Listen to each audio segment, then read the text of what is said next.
Welcome to For Your Amusement, a theme park podcast that aims to exhaustively evaluate the world's most popular theme park attractions to determine if they are world class. I'm Ryan Bergara. I'm Byron Marin. And for this episode's featured attraction, we once again venture into the 100-acre wood to discuss Pooh's Hunny Hunt at Tokyo Disneyland in Tokyo, Japan. And as always, please like and subscribe to keep us alive if you're watching the video version of this over on youtube.com/@FYApod. Or if you're listening to the audio version, subscribe and rate the podcast 5 stars. And consider supporting us on our fourth wall, which is a different version of Patreon. You can join our fourth wall and become a park hopper, as we're calling it, by heading to fyapod.com. Not only will it help us keep this madness going, but you'll also get up to 3 monthly bonus shows in addition to the free main show you're tuning into now. And finally, fyapod.com is also where our merch store is. But without further ado, Pooh's Hunny Hunt. We could finally talk about it. I finally have gone to the Tokyo Disney Resort. Yes, and you have the sweater to prove it. That's right. I got this from the Pooh gift shop. For our audio listeners, he's wearing this very comfy and just tastefully done sweater. It's magnificent. I love it. It looks insanely comfortable. I love my guy Pooh. He's my second favorite bear of all time, I think. That's right. It's not you're a Paddington My fan. first being Paddington. I think he's a little more prolific. Pooh doesn't really do much besides find honey. He has better friends, though. I'll give him that. Anyways, why did we pick this attraction, Byron? We picked this attraction because we've both been on it. Okay, yeah, that's at the base level why we picked this attraction. But it feels like since you're fresh off your first trip to the Tokyo Disney Resort, and that this is such a well-respected ride yes, amongst many theme park fans around the globe, it just felt like a really good, and we just recently did an international attraction and Nemesis. Yes. So it felt good that way. I think we've kind of broken the seal when it comes to international attractions, and it just felt like this was a really fitting one to go with. Look, I don't want to give away anything up top, but I think this might be one of my favorite dark rides of all time. And a lot of people would agree with that sentiment. And with that, why don't we just go ahead and jump into first impressions? First impressions. Okay, so I had already heard a lot about this attraction prior to going on it in 2019. That was the only time I've been to Tokyo Disneyland. I've been to Tokyo Disney Sea on 3 separate occasions. You have? Mm-hmm. Oh, wow. Well, 2 times was on the same trip. One of the first days of the trip, and then I was there in Japan for 3 weeks. So on the last day before I flew out, I'm like, all right, I want to go back one more time. Fair enough. Tokyo Disneyland wasn't as high on my list, especially the first time I went to Japan. Yeah. Because I'd heard it's very similar to the Magic Kingdom, although it's really well run and everything. It just, when you have a certain amount of time in Japan, you've never been to Japan before. Yeah. I wanted to kind of spend more time actually exploring, as much as I love theme parks. Yeah. Seeing more of Japan. So the second time I went, which was for a more elongated period of time, I was like, yeah, I'm definitely going to do a day at Tokyo Disneyland. And I'm definitely, mainly, the biggest incentive was to get on Pooh's Hunny Hunt. Just, with all the trackless rides that are out there today, knowing that this was the one that started it all, really. Yes. In terms of the modern day trackless dark ride, it felt like what I wanted to do. I've always loved Winnie the Pooh ever since I was a little kid. So yeah, must do. And in terms of first impressions, I actually did this at the end of the night, which looking back at it, kind of risky, because if anything went awry. Yes, you could be possibly shit and out I of think luck. you've mentioned this. I think you might have mentioned this on the FYI pod. That's correct. They will close the line down about an hour before park closing, so that, and this is great because that means cast members aren't there late at night. But it also means that you can't get that, if park closes at 10, if I get in line by 9:59, I'm getting on that ride. Not the case. Yeah. So I'm wondering, I guess the Tokyo Disney Resort, they must be big fans of the Gentleman's Exit. Yeah. The Gentleman's Exit, which is something Byron coined recently when we were at Disneyland. We had stayed almost till park closing. We were there till 11:55 p.m. Park closes at 12 a.m. And he's like, we could get on another ride, or we could just make a Gentleman's Exit. And instead of trying to squeeze one last win. That was the first thing that came to mind, but I guess it kind of it makes sense, and I don't know why it cracks me up, but I guess that worked out. But yeah, because so many times, especially as theme park heads, we're always running to that last ride, and you just see that cast member in the distance, just Oh god. casually like shaking their head like, no, don't do it. Don't Yeah. do it. This guy's going to run me over. And you're always making it at the last minute. That's right. It's kind of like the same effect that you get when you get into a restaurant right before they close down the kitchen. Yeah. And you're just like, oh man, the chef probably hates me right now. That's why we did a gentleman's exit. We hit the extraction point over at the monorail, and they dropped us off in downtown Disney, and we went off on our merry way. Which is not always the case and will not always be the case going forward. I can guarantee you we will be running on to Perhaps. We'll be making last call on many more occasions, but sometimes I'm kind of a fan of the gentleman's exit. Sometimes It felt good. as we get old, as age takes its toll on us, the gentleman's exit is just, I think, a really respectable thing to do. But going to my first impression of this ride, this was very recent. This was a month or so ago. Very excited. I went into this with maximum hype. I had already heard it's one of the greatest dark rides on the planet, and I had already heard that from Byron that it is perhaps the best implementation of the trackless dark ride system, which is funny because it's the first ever to use that system.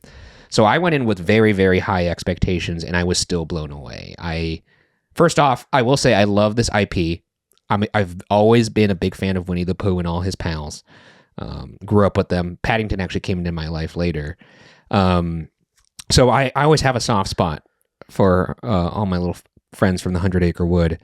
And even still, this ride, I mean, it is just so delightful. I can't imagine you went on it like towards the end of the night like I did, right? No, I went on it about mid-afternoon because I got my my access pass for it. I think it's like priority access or nice, or premier access. Priority pass or premier access. I can't remember which one it was, but I got that and was able to secure my spot in line, and I was very stoked because if you don't get that lightning lane or priority pass or whatever they call it over there in the morning, you're going to be looking at a very long wait. Very, very long wait. I'm guessing that on average the Tokyo Disney Resort is more crowded than when I went on it in 2019. It's crazy, dude. Because I mean, it was already kind of crazy, but I think I remember doing the research, and back in that time, it was everyone said, do Monsters Inc. first. Rope drop Monsters Inc. because the capacity on that ride is not nearly as good, and that line is going to be 3 hours, and you can essentially wait towards the end of the day, and the Honey Pot line will taper off. Honey Pot line or Honey Hunt line was, I think, an hour plus all day until that last hour of operate. Interesting. And then it went down. It was essentially a walk on, and that's amazing. But we lucked out. I don't know.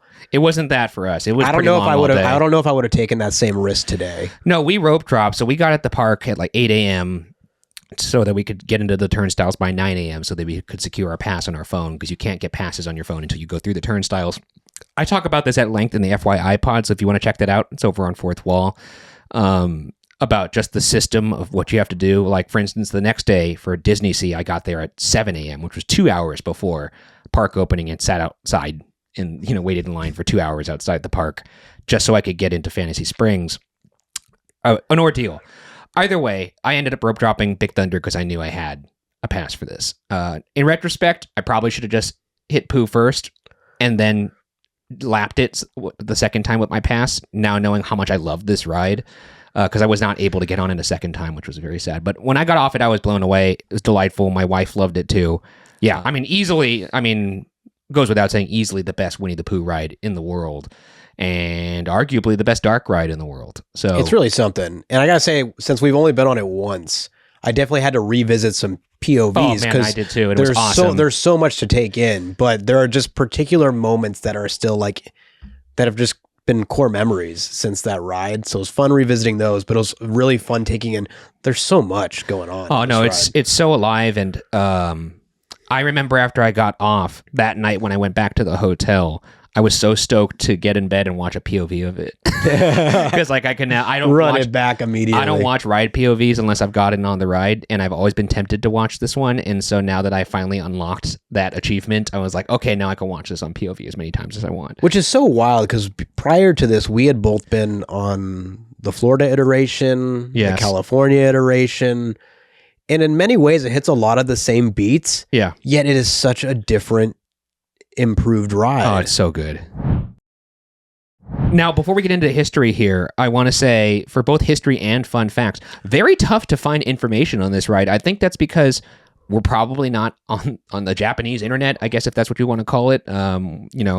where we would find Japanese articles that know a little bit more about the lore. So we filled it out as much as we can. I know for sure the fun facts, not as many as I would normally like to have on the show, but Byron, let's go ahead and toss it over to the history. Yeah, perhaps a bigger opportunity than ever. If you are very familiar, or maybe you've been more well versed in like Google Translate, or maybe you know Japanese, maybe you live out there, you have more experience with the Tokyo Disney Resort, or know someone, like, please chime off in the comments if you've got any interesting details that we are sure to miss with this one. Yes. But anyways, we will start this history segment on October 14th of 1926, when the children's novel Winnie the Pooh by English author A.A. Milne is published, introducing readers to the 100-acre woods and all of its adorable inhabitants.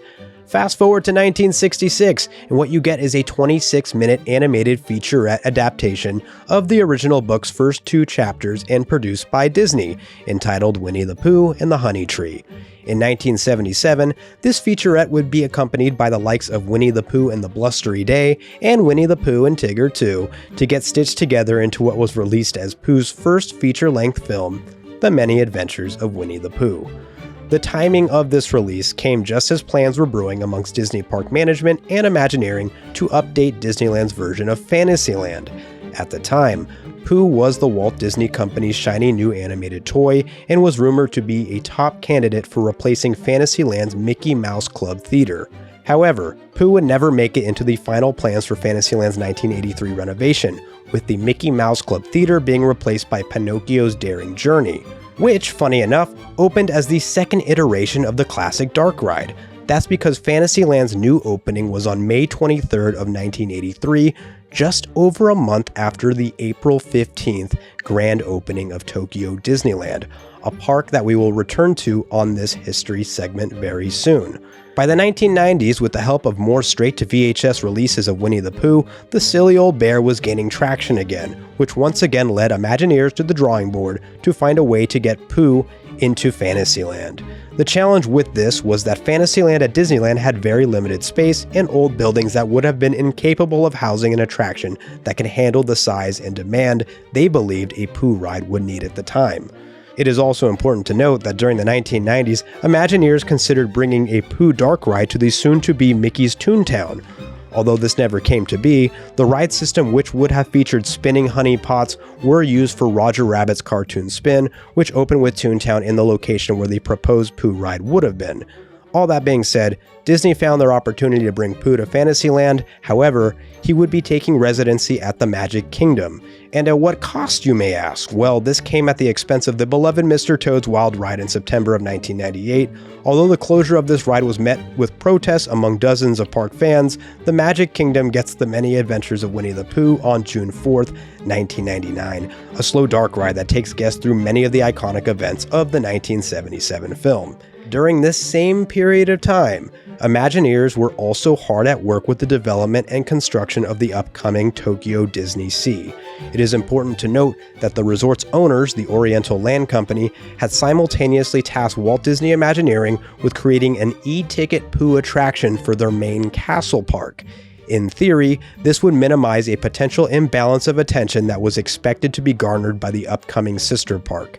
In order to make room for Pooh and his friends, Tokyo Disneyland Skyway would close, clearing a space of land where the defunct attraction's Fantasyland station once stood. Multiple ride systems were considered, including a water ride with boats resembling floating umbrellas or honeypots, but plans would quickly shift in order to take advantage of a new and exciting ride system being cooked up in the Disney R&D lab. On September 4, 2000, Pooh's Honey Hunt, the attraction of focus today, opened at Tokyo Disneyland, serving as the first attraction to utilize what is now Disney's signature trackless dark ride system. It opened to high praise, high wait times, and remains a Tokyo Disney Resort staple to this very day. It is crazy to me that this opened up so long ago. One, because of how advanced it is, but also two, because of how long it took for another trackless dark ride to appear on the map. That's right, because the next trackless dark ride was, I think it's 2013 with Mystic Manor. Yeah, I believe so. And then shortly after that, it was Ratatouille, then the floodgates had opened, and then they're like, oh, let's just use it on everything. To smaller extents, the trackless system was used, not like in comprehensive dark rides. Aquatopia, Disney Sea, which was around the same time, because that opened in 2001 with the park, I believe. Yeah.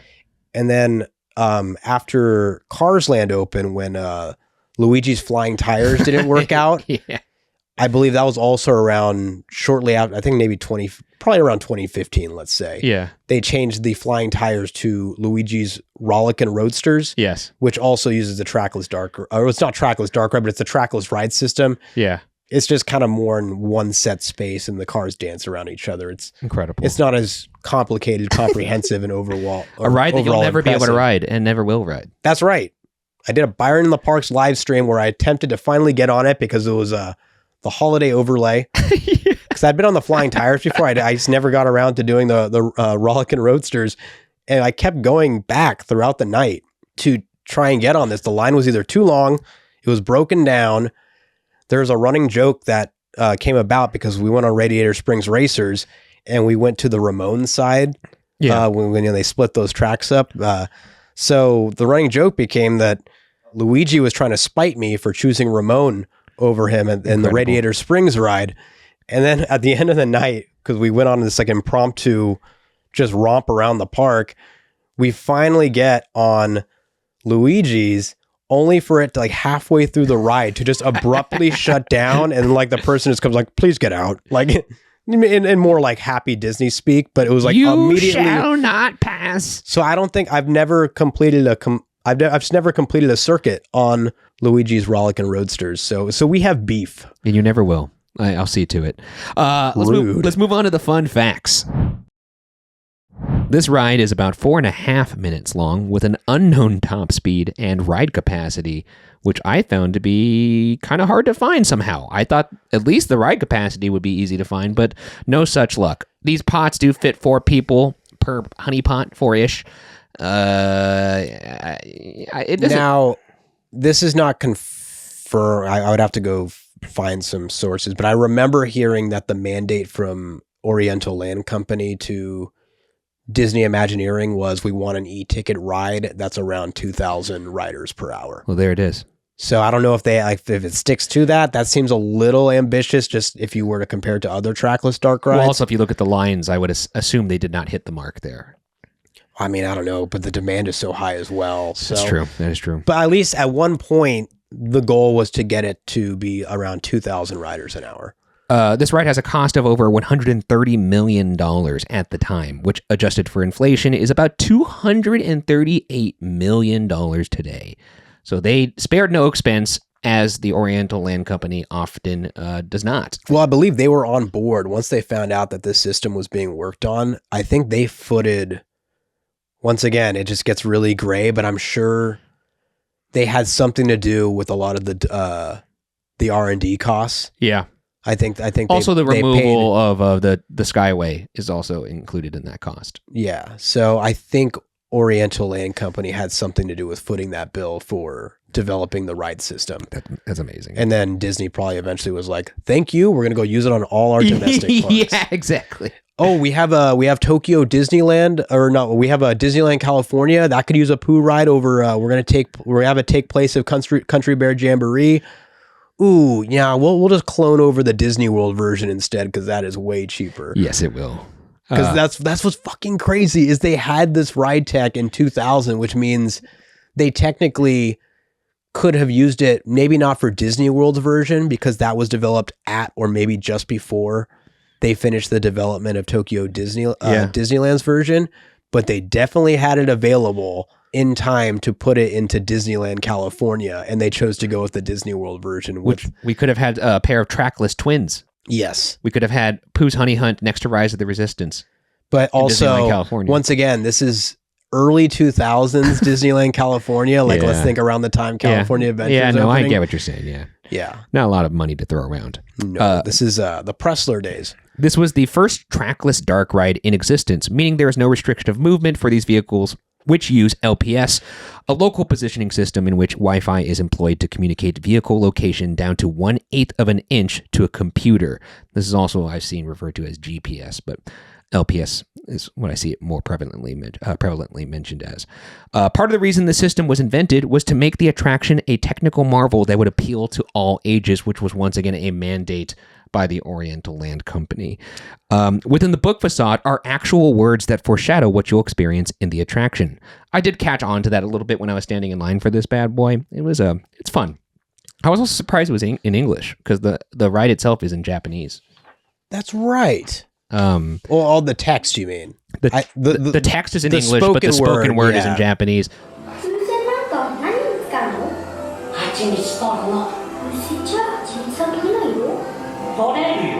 Which I actually was excited to watch ride-through videos of this because I was able to watch it with subtitles so I could understand what they were saying. Smart. And that was really cool. Imagineers apparently polled children about what they'd want to experience most in a Winnie the Pooh attraction, and the overwhelming response was to bounce along with Tigger.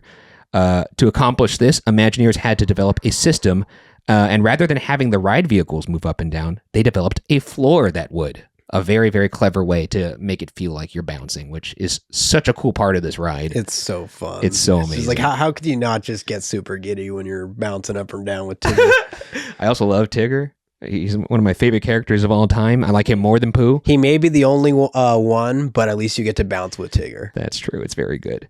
Oriental Land Company, the owners of Tokyo Disney Resort, have an Imagineering process where rides must pass their own exceptional standards and then also must pass Disney's notoriously high standards, which is why their attractions are so advanced, and you get attractions like Pooh's Hunny Hunt. This was evident to me throughout my entire time at the Tokyo Disney Resort. Everything is just so immaculate. And it's like a lot of the little things. It's just, it's very like, I don't want to say polished because that makes it seem too clean and easy, but I don't know, just more maybe like three-dimensional. It's crazy, man. The level of detail that they have over there. And also even something as small as like the popcorn cart outside of Pooh's Hunny Hunt is the honey popcorn. Like, that's right. It's very fun. The ride's original concept, Byron already mentioned this. He stole my fun fact, which was the floor of the attraction. Well, when we have a limited supply of information, right. It seems like they're going to bleed into each other. That would have been cool because that's from the flood episode of Winnie the Pooh. Oh, the rain. Yeah, exactly. There it is. 2 years after the ride opened, Pooh became the most popular character in Japan, going off of merchandise sales. I think this was a combination of both this ride, but also the Tigger movie coming out, which was a huge success over in Japan. So, and Pooh still number one overall today.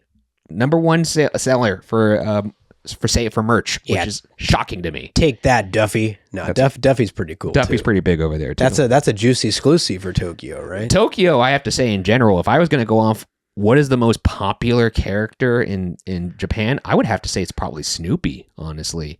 He is everywhere there. Whoa. He's like their Elvis. He's Cedar Fair or now Six Flags. What are you doing? It's crazy. Get a park out there. It's incredible. They have so many Snoopy shops. Like singular Snoopy shops there that nowhere near a theme park, like just in random tourist areas, which is really cool because I love Snoopy. That's wild. Take that, Hello Kitty. That's right. I'm just picking out random things now, but actually, Pooh, the one that Pooh hopped over was Hello Kitty back at the time of this. Take that, Hello Kitty. That does it for the fun facts. Like I said, not a lot out there. So let's just go ahead and mosey on over to Armchair Engineering. What's one thing we would do to possibly make this attraction even better? And first, as always, we will hop over to our pals at Fourth Wall at fyapod.com. Thank you for supporting us over there. Let's go to Alexandria, who has some really funny comments in our Rise of the Resistance world-class kangaroo court episode that we did over there. But Alexandria says, for Pooh, my fix is easy. Replace Pooh and Piglet with Byron and Ryan. And the reason why I chose this one is because nobody's really been on this attraction, and there wasn't a lot of Armchair Engineering, and this was really the only one we had, but I still appreciate it. Alexandria, that is the best idea ever. I would love to just live as a legend in a Disney Pooh ride. To be an animatronic? Yeah, just sit there on a loop and just watch honey pots fly by. It'd be amazing. Or I'd just do it over and over again. Do you have anything that you would do to improve this attraction, Byron? Yeah.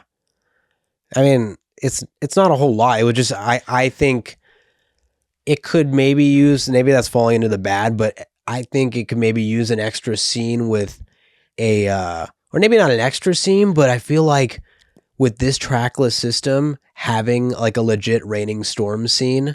I know they do the blustery day and stuff, but if you added like the rain scene in a crazy storm as you're like flying around on this honey pot, would be super cool. What would mine be? I mean,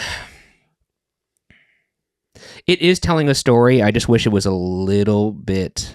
I think one more scene would help as well.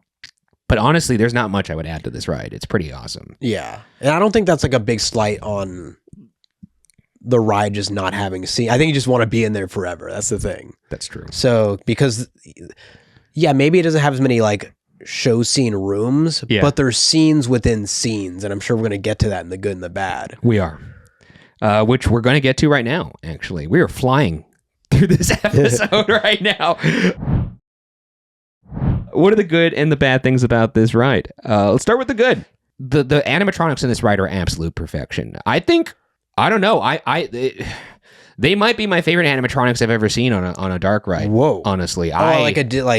I love them. They're so cute. For a Fantasyland dark ride, they look kind of like life-size plushes, right? They look exactly like I would expect these characters to look. They're like the material that you see like in those little live-action parts before you drop into the animation. I mean, a good example of it is you see, I think, on the exit of this ride. Yeah, they have like a real like classic Pooh plush at the exit. They look like if plush toys came to life. The skin, everything on this is just so perfect. They're so cute, and they're perfect to scale. They're so tiny. They're like the imperfections of like the fluffiness. Oh, it's so good.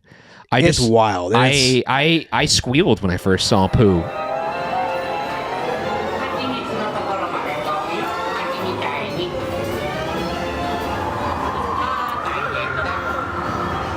Floating over our head on the balloon. It's so good.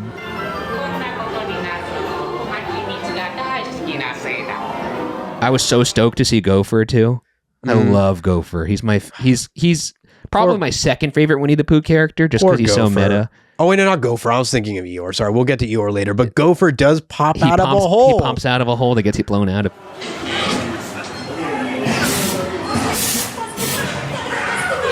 He doesn't say he's famous like I'm not in the book, which I would have liked to see Gopher. There's my armchair engineering. Do a scene where Gopher walks into his hole. You didn't catch that in the subtitles? No, and it has that real funny thing, I love the little music they put under when he walks and he goes dun dun dun dun dun dun dun dun.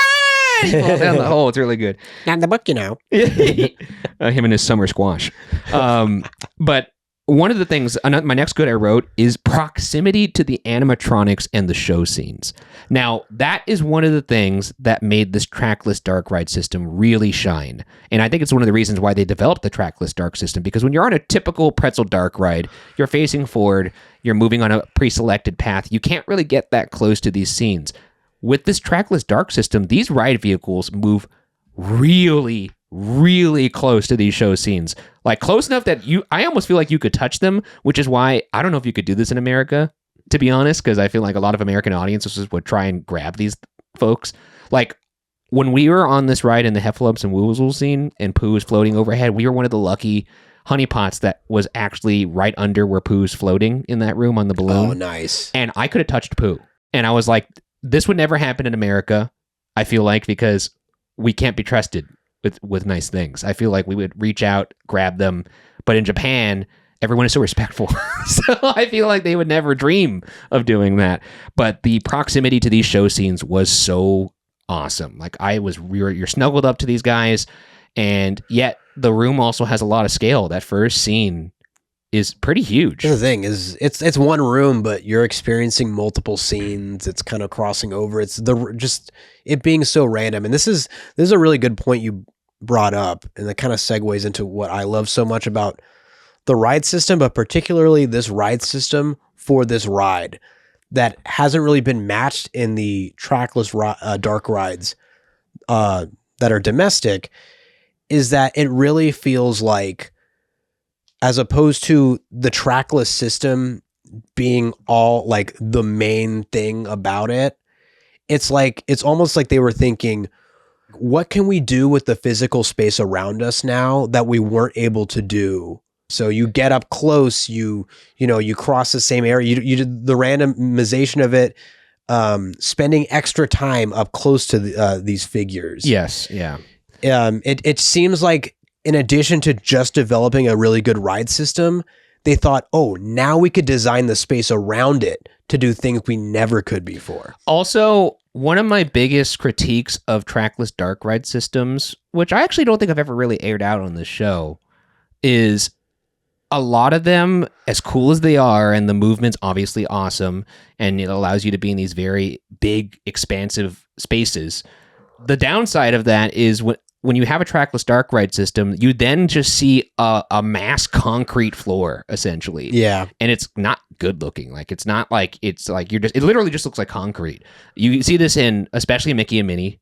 You see Mickey this. and Minnie. You see it in Rise. You see it in Rise a little bit, but you really barely see it. Look, you see the tire marks. Yes. Especially on black floor. Well, it's easier to see the white tire marks. In Pooh's Hunny Hunt, because you're weaving in and out of these show scenes so close, it doesn't really have that as much. You don't have those mass concrete floors as much in this ride, with the exception of the Heffalumps room, but that is supposed to be chaos.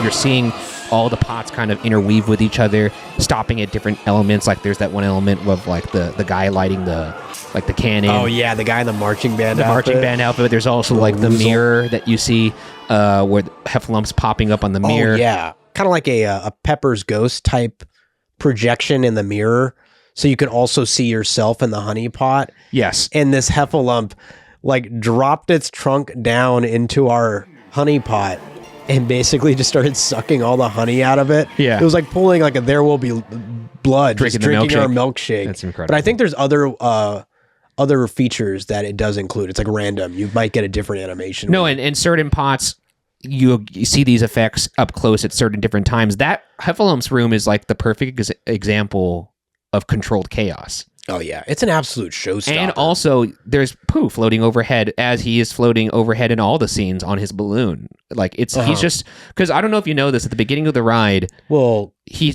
basically tells Christopher Robin, "I want a balloon so I could use it to go get honey." And then Christopher Robin gives him the balloon, but then this, which is cool because that is still in like animated like kind of film form, how it's presented to you on the page. Yeah.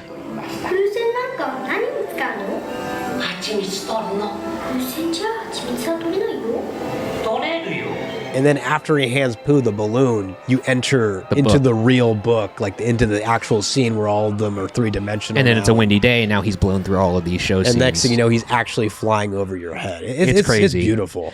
Also, just like on that note too, this ride more than any other dark ride, definitely more than the other Pooh rides, it really does feel like you fell into a storybook. Yeah. I mean, I don't know how else to describe it. Just the world is so vibrant and the characters look so real to life of what you would think they would look like that it just really feels like you are actually walking through a storybook. And I know that's obviously aided by the fact that there's a giant book facade out front, but it's just magical. This does feel like an expansive universe. You get to see all your pals. Actually, I might add one of these into the bad. But I guess let's just go out and say it. Is this the best use of trackless tech? In my opinion, yes. Gosh, how do I say this? I think other trackless dark rides are really fun and impressive, but I don't think they use all the features quite like they do as just the trackless system. To the same, like, I don't think they build the world around to adhere to the trackless system as well as they do for this ride, if that makes sense. You know, I feel like the set pieces in trackless dark rides that came after this feel more kind of like linear, like you know where you're going next. Even if you don't know how the ride is going to move, you don't, like on Pooh's Hunny Hunt, you don't know who or what you're going to go interact with next in this room. Yeah. But I go on Rise of the Resistance, I could be like, yeah, we're going down that hall. Well, except for the beginning when you scramble. In the beginning of the scramble, you're not sure which way you're going. But what are you looking at? It wants you to look at one certain thing at a time. Fair. You know exactly what it's going to be. There's no other, Yeah, you could also still make the argument for Mickey and Minnie. Not saying it's not incredible. Well, Mickey and Minnie, like the movement of the vehicle itself, like in the ballet studio, like I could see the argument. I actually don't know where I stand. I still think I give the nod to Rise, honestly. But when I did get off this ride, I was like, that might be the best use of trackless tech I've ever been on. I just think Rise benefits from also being integrated with other ride systems. Yes. This technically does to another level. Which brings us to Tigger's Bounce Room. That is a different ride system. That room is delightful.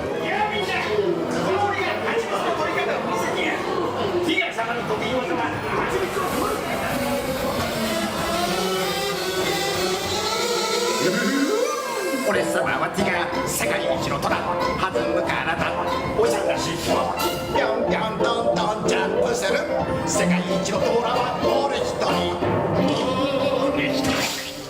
Look, I'm a grown man. Okay, I'm an adult. I'm an adult, and as such, there are not many rides in any theme park that make me feel like a kid again. But that Tigger bounce room, it awoke like the inner child in me. Like I really, for the first time in a long time, I was like, "Wow, this is just delightful." Oh, people are always digging that. It was scene, so man. Everyone good. is just so into it. Also, the animatronic that you see of Tigger before that room to introduce that room is so fun. That's right, because you bouncing get around like an in the bush. animatronic Yeah, Tigger. It's so good. I love him. And then I love that it does put you in front of screens before it does the bounces, but like the screens move and it's with that classic animation style, It's so great. it seems like you're watching the old cartoon. It's just really well done. Also, like that when I was watching this in the with the subtitles on, I never knew what Owl was saying, Oh yeah. and apparently he's saying, "Wow, if you think this storm is big, you should have actually seen the storm of 1964 or something." And he's just like, even in Japanese, he's being a douchebag.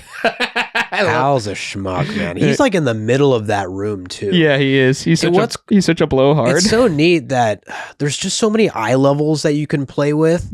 Yeah.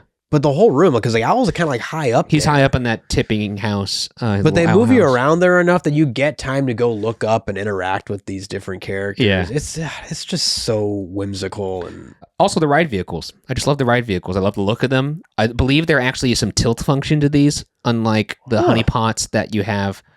Or maybe I've been mixing that up with Disney World. Either way, the ride vehicles in this are delightful. I just like the way they look. Always love a good, well-themed ride vehicle. what I also love about the ride vehicles is they contribute to your surroundings, like the honey pots that you're not riding with, because I believe they like load about 3 honey pots at a time. Yeah, Those your fellow honey potters like add to that fun kinetic energy of the scene. It doesn't detract. yeah.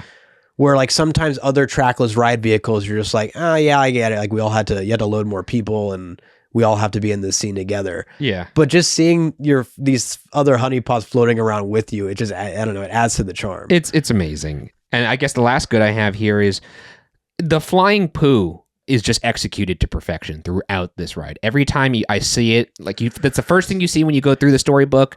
You see him carried throughout all the scenes. It's just a great through line for the story of the ride. Exactly. And it also looks great. It looks fucking great. Because one of our critiques, I think, on the previous Pooh ride that they do well here from a storytelling basis is that through line you mentioned, where it starts with him getting a balloon, and they keep, every time you revisit Pooh, he's always got that balloon and he's floating off to the next adventure. Which is smart because then it allows you to do the highlight reel style, kind of like showing you just specific popular scenes from the book, while still making it part of a connected story, which is fun. I like that a lot. It's very clever. Even in his dream, he's still flying overhead. He's still flying overhead. And in the Heffalumps and Woos, yeah, exactly. Yeah, because when you find him dreaming, he's got that balloon in his hand. And then the only time you see him without the balloon is when he's accomplished his goal, when he's floated up to the honey tree and is now in... Oh, yeah, he's just face first in a tree. He's just All in a you tree. see is just him just surrounded by honey.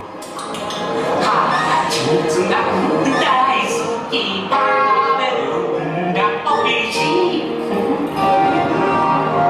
うして風の強い夜夢を見ていたプーさんは風船と一緒に蜂蜜の木を Yeah, that's Byron's dream right there, figuratively Yes. speaking, of course, because Byron's spirit animal, as you all know, if you're a fan of this podcast, is Winnie the Pooh. Yeah, very satisfying. Moving on to the bad, unless you have some goods to add here.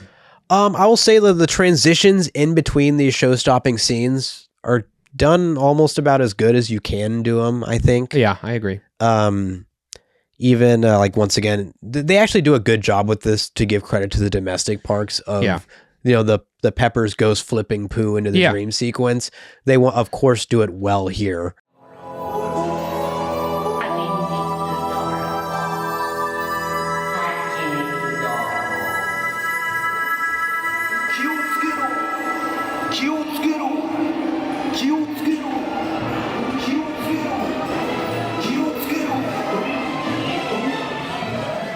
So you transition well into the dream sequence, and when you transition out of the dream sequence to find Pooh accomplishing his goal in the tree, it's like it does this like backwards like weave like swivel motion as like you fly backwards through like a tunnel. It's a star tunnel. I love the star tunnel. And it really plays off that you're escaping Pooh's dream, and you see Pooh overhead, and It's great.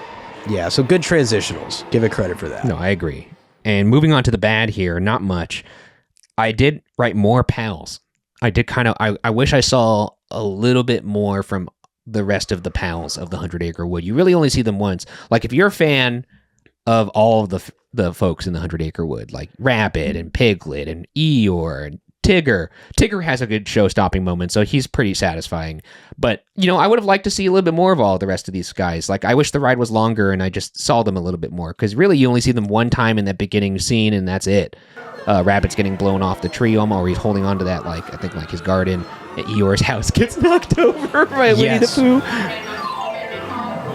Oh, which, by the way, amazing moment, because they even like sound design it, to like feel like the trickle, like like as all his little logs fall in synchronization with Pooh.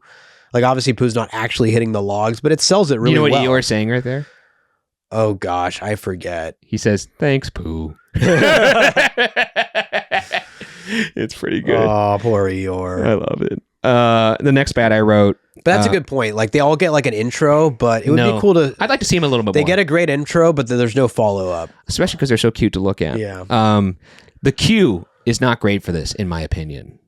That might be a hot take. You know what? Not a lot to look at. It's really just those storybook pages, and then there's one room where you're kind of in like a what appears to be a shed that has a bunch of gardening tools and toys, and then there's like a little kind of like there's a cute garden outside. There's like a garden outside, but there really isn't.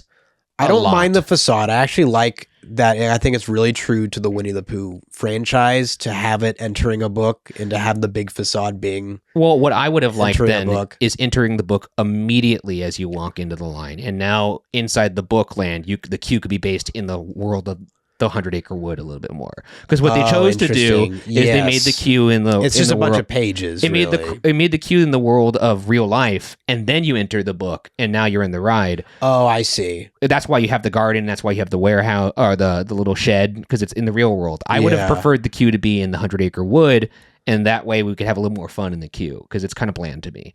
That's fair. And it is like, once again, like I think the artwork is lovely. It's like really cool walking through the pages and stuff, but it is really the only thing going on in that queue, and some can consider it redundant. You see the blue balloon in the shed. I mean, but the next bad I have is it's a huge pain in the ass to get on this ride, which might come up in another test. Actually, I'm kind of curious. So it's a popular ride, and all the international guests, like that is.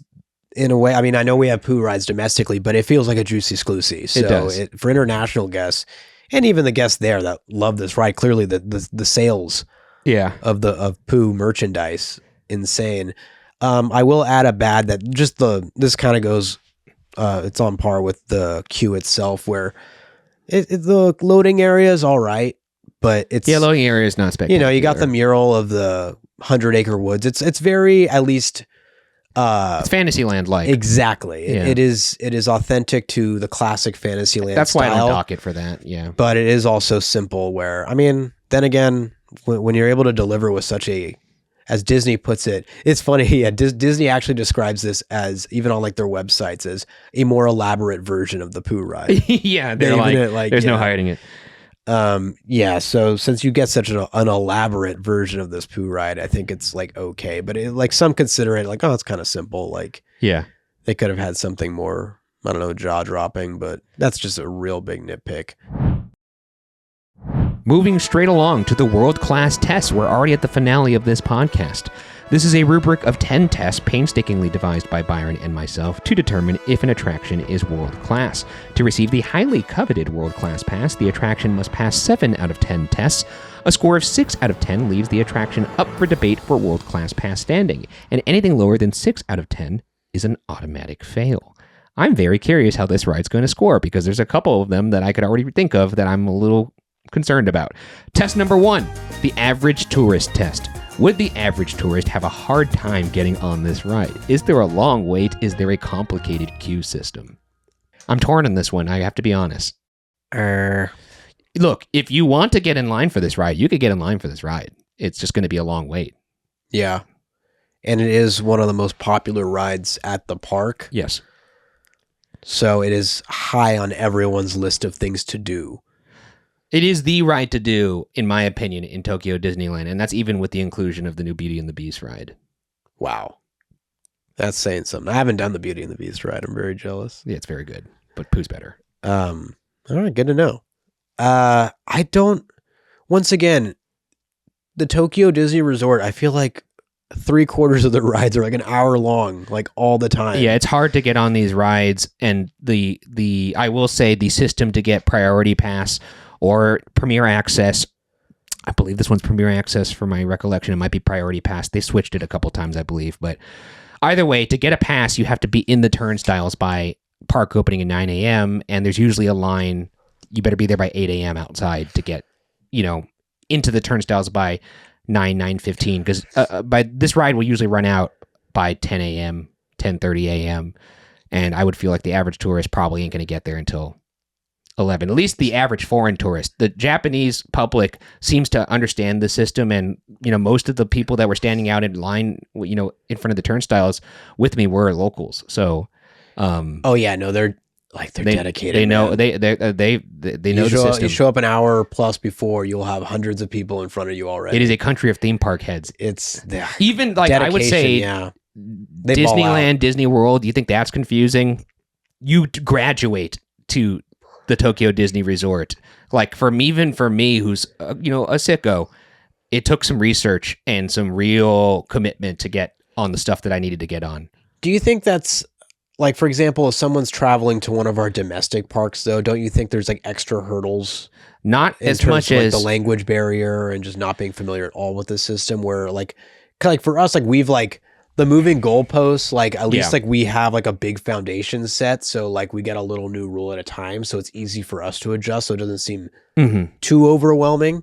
Whereas, I mean, someone who comes and visits here, they have to learn all the rules all at once. Do you feel like that might have something to do with it, or do you really think that it is more more difficult? And now, even with Tiana's not having a virtual queue, there's not one ride that you couldn't standby in the Disneyland Resort, and there definitely isn't an entire land in the Disneyland Resort that you can't get access to unless you stand. For instance, to get into Fantasy Springs, you have to have a priority pass, or you have to have a premier access pass or a standby pass for one of the Fantasy Springs attractions, and you can only get those if you are in the park by 10 a.m., and you can only get into the park by 10 a.m. if you show up at least an hour to hour and a half. In my case, 2 hours before park opens. The average tourist ain't going to be doing that. So that means like the average tourist that walks in around 10 a.m., 11 a.m., they can't even get in the land to look at the land, what these new rides are. Well, even when Galaxy's Edge first opened then, not only did you have to be at the park that day, you had to reserve Galaxy's Edge months in advance.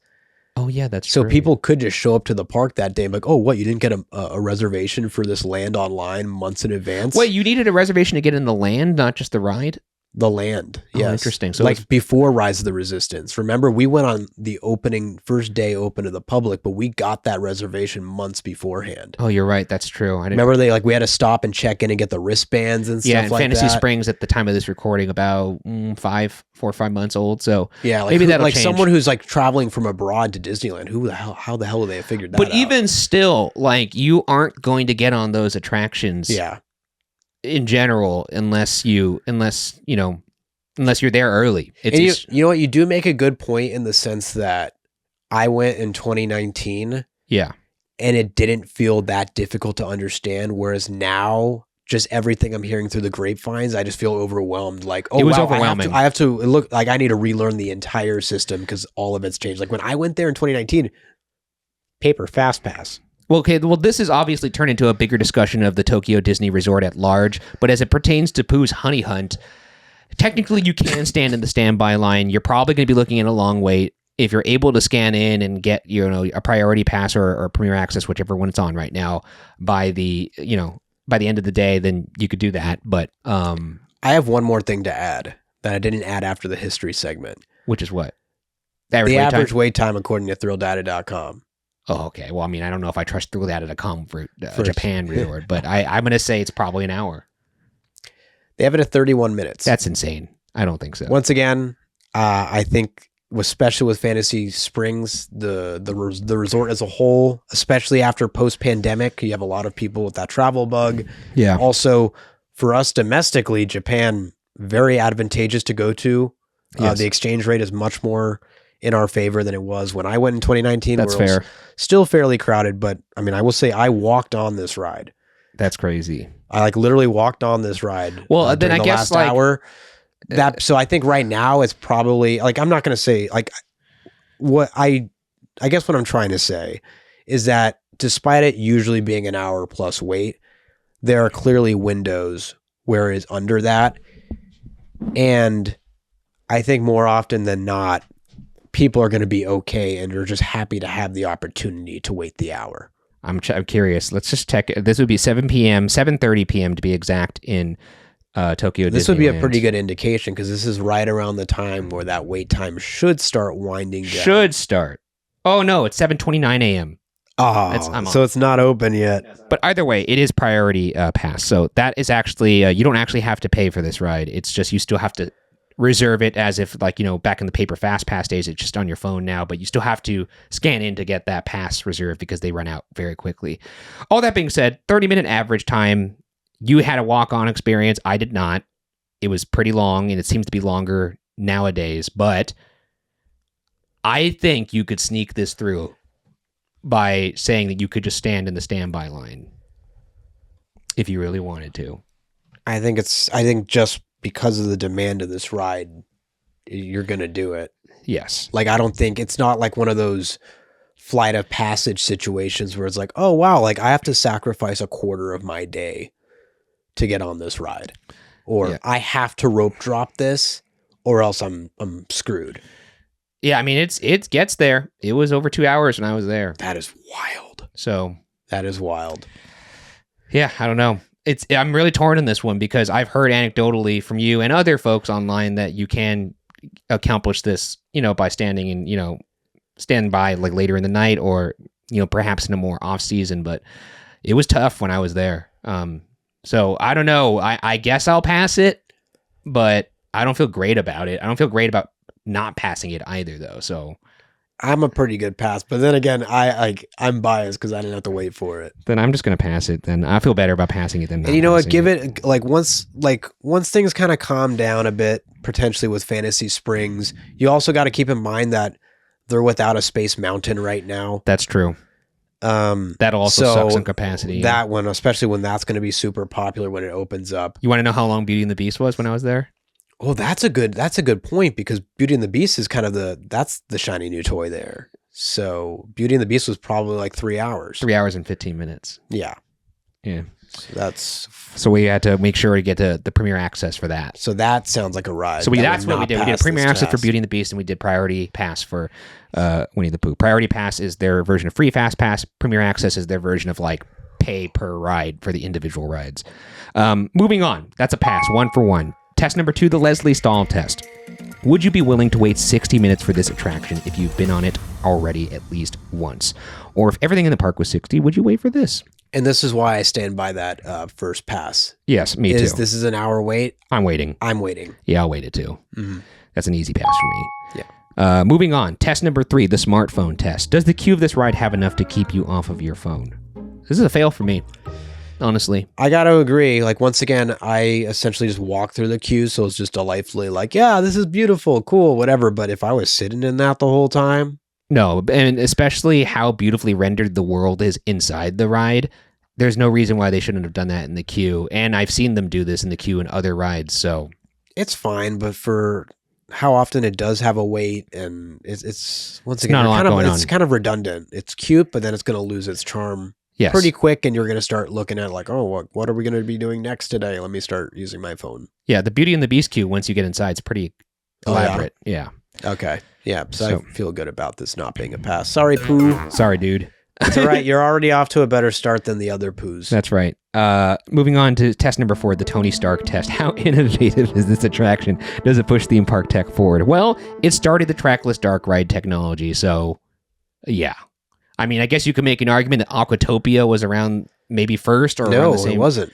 Aquatopia was first, I think. Wasn't it? No, that's 2001. Oh. Disney Seas 2001. Like, this was like, supposedly, this wasn't even done with, like, they weren't even finished with developing this ride system.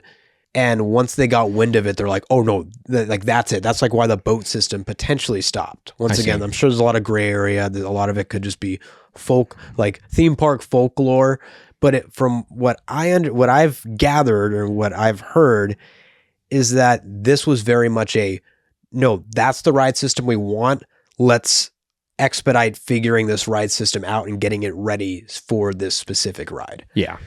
And for that, it is a definite pass. No, it's a pass. And I mean, come on. Like, there's no argument here. It's like a pass. 75% of the e-ticket Disney rides that have come out since around the globe feature this ride system. And this started in 2000. That's crazy. Crazy. That's 3 for 4. Moving to test number 5, the Hollywood test. Can this attraction be adapted for the silver screen? Does it have a comprehensible story? I think it does. It's not super rock solid. It's definitely better than our domestic ones, which we did fail, by the way. But it's also better than most Fantasyland rides, I would say.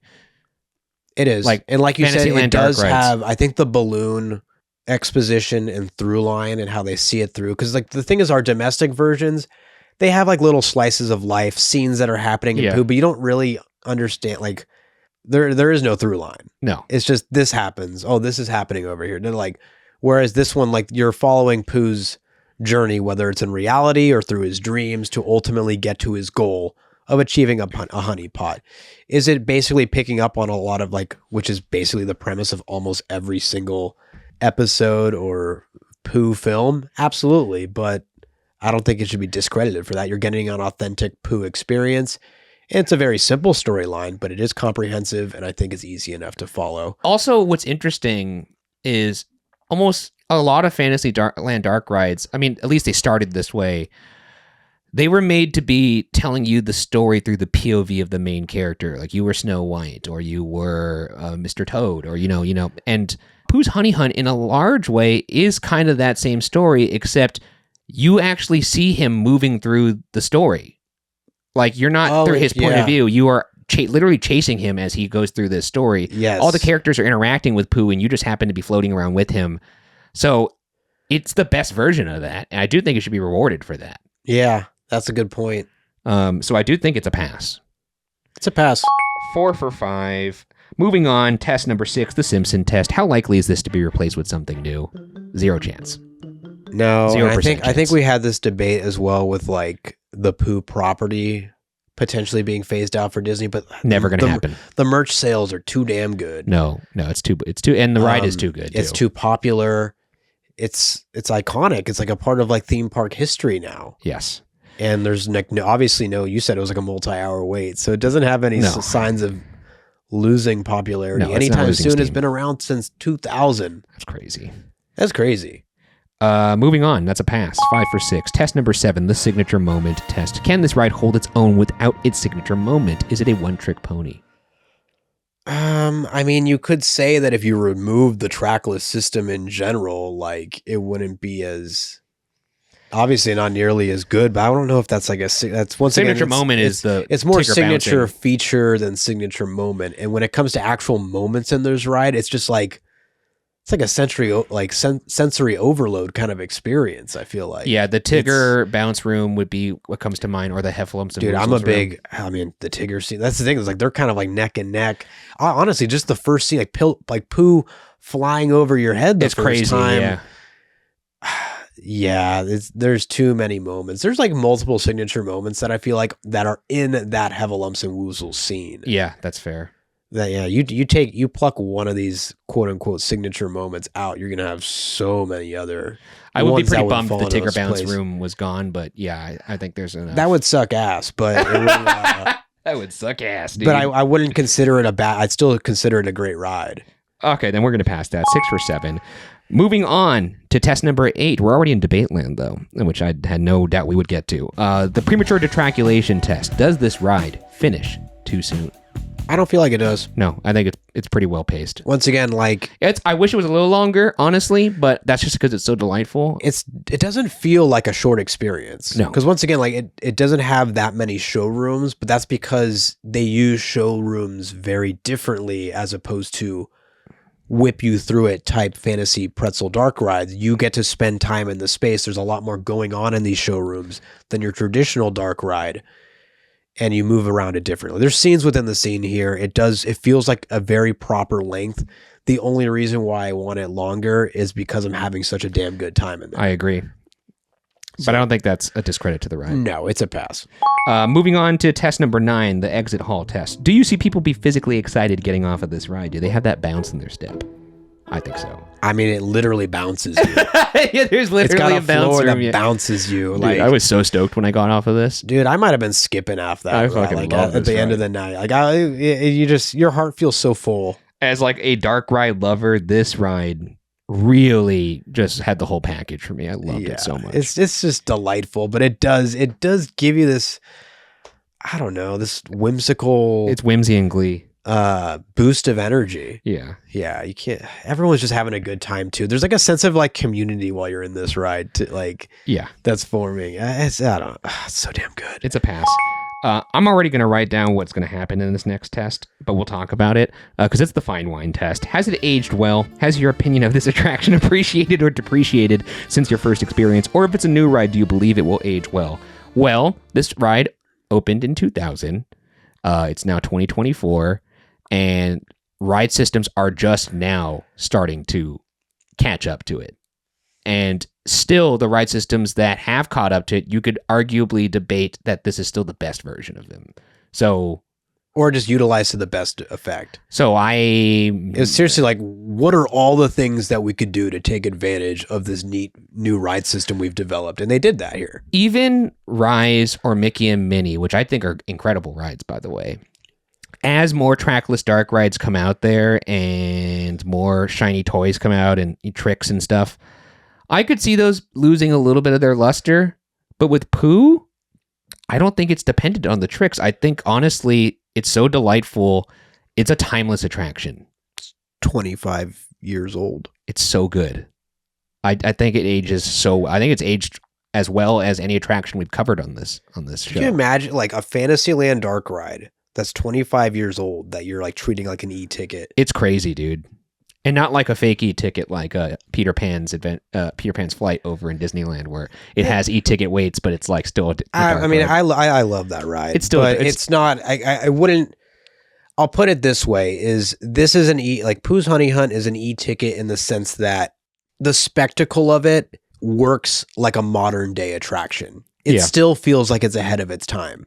I agree. Peter Pan is like delightful and charming in like a classic, A quaint sense. way. A classic nostalgic sense. Yeah. This one, yeah, man, it's like the Citizen Kane of dark rides. You're just like, man, it's still ahead of its time. It's great. No, that's a pass. And that leaves it at a score of 9 to 10. Obviously, it's a world-class attraction from across the world. They don't even understand what we're saying probably over here, the folks who I guess would be riding hard for this ride. But if you are from Japan and you happen to be listening to this podcast, wow, that's amazing. Thank you. Yeah. Arigato. Arigato, I guess. OLC. Thank you for maintaining this ride I so guess. well, which by the way, we didn't even include in the fine wine test of just how well this It's ride incredibly is. well maintained. Once again, I wouldn't have known, I guess, because it was so long ago. And No, I and went once, there was but nothing in this ride that was broken even to the remote, like the slightest sense. It was immaculate. I don't remember any delays or everything just seemed like it Beautiful. ran like clockwork. Absolutely every POV beautiful. you watch, it seems like every feature works. It's incredible. And I wish I knew more Japanese because I am half Japanese and I should be able to speak it, but I do not. So all I can say is arigato. But anyways, that does it for this episode of For Your Amusement. That's a world-class attraction. If you're watching, make sure to like, leave a comment, and subscribe to the channel. If you're listening, please rate the podcast 5 stars and subscribe as well. And consider supporting us by joining our fourth wall and becoming a park hopper, or an FYA hole, as we're calling it, by heading to fyapod.com. As mentioned up top, it'll help us keep this madness going, but you'll also get up to 3 monthly bonus shows in addition to the free main show you just listened and watched. to. That great English. And you'll also find our merch there as well. And thank you to those who are already park hoppers. Here's 10 names of e-ticketers that we'd like to thank. B. Robinson, Admiral Reyes, Francis, Kaj Surain, Jen, Emily Anderson, Joe Likes Disney, Adam Green, Cyclops Rock, and Wasabi Time. That's a apt one to end on. You can follow the pod socials at FYA Pod everywhere. I'm at Ryan Bergara everywhere, including Blue Sky now. And Byron is at Byron A. Marin across all socials.